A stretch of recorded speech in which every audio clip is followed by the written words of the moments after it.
I got a job lifeguarding in the early 80s where it was like super competitive, 1980. And it's just something that I've always loved. Getting paid to do something that you love is not really a job.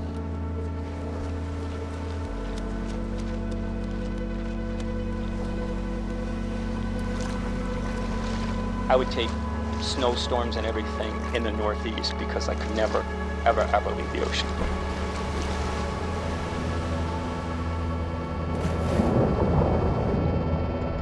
Whenever I'm in the water just swimming, my mind just clicks off. It's just being able to just kind of glide across the water.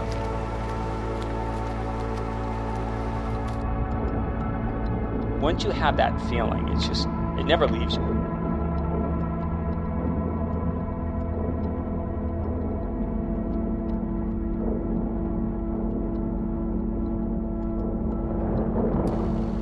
I want to have that access to see it each day. And for me, that's the most important thing.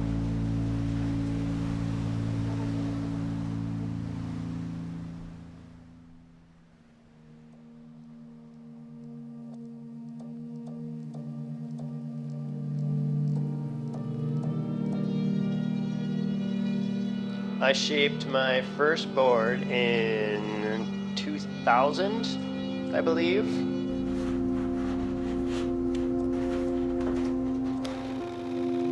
I didn't have a template. I freehanded the whole thing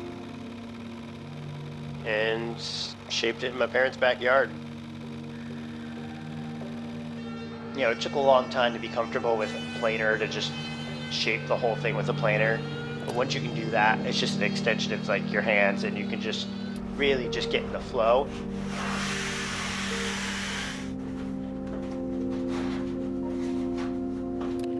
It's interesting because like glassing and shaping overlap so much, especially when you're the person doing both of them. When you're doing it all yourself, like you do have to have it all flow together.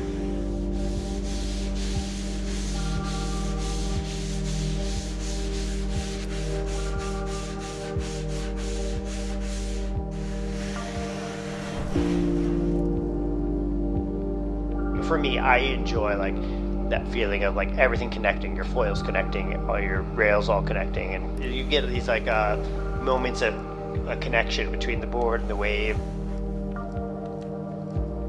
I really think like being able to like tweak it to fit that person, to me is like, you know, that's a challenge for me. It's a challenge for that person to be able to articulate what they need, and then having that come together, you know, it's sort of like getting good conditions. You're like, it all came together, and that's what's really cool.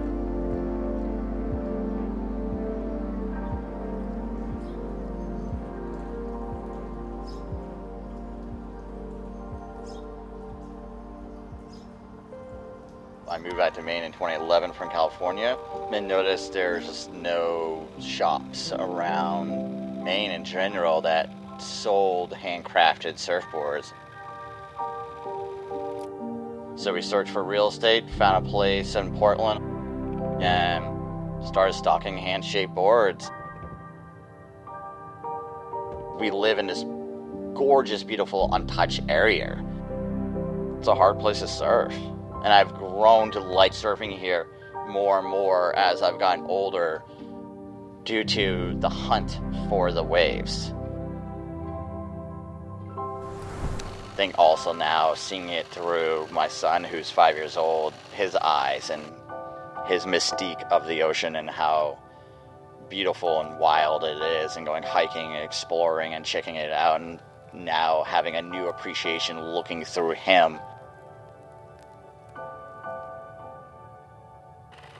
Us partnering up with Finisterre this year was a huge thing. Like, we have this company out of the UK who wants to partner with a very small surf shop in a corner of Maine.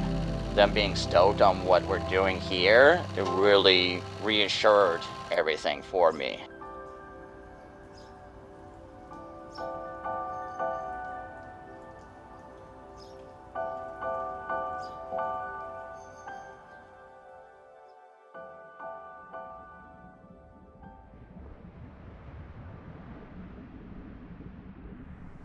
Grew up on Quidnick Island in Newport and had a fascination with seeing these paintings within the water and the reflections that were coming off of it. The idea of photography to me is to share stories. Sometimes the ocean will reflect back at you about all the things that you feel. Sometimes it's angry and pissed off and big and violent, and sometimes that's exactly how you feel.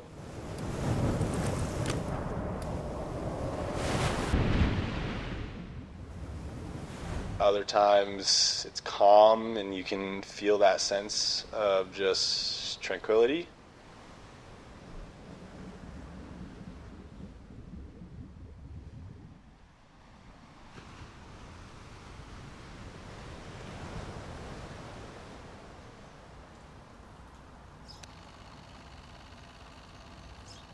When I got the space, I kind of saw like people were looking for a community space. So I kind of just took it on myself to, all right, I'm going to create this space and what am I going to do with it and what am I going to call it? And the first thing that I wanted it to be was a home for, creatives and people that felt like they were missing that space.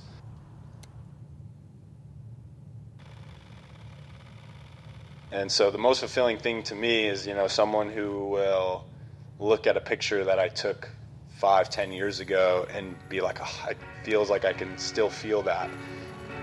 One of the best gifts to give someone is like the ability to relive a moment that should transcend time.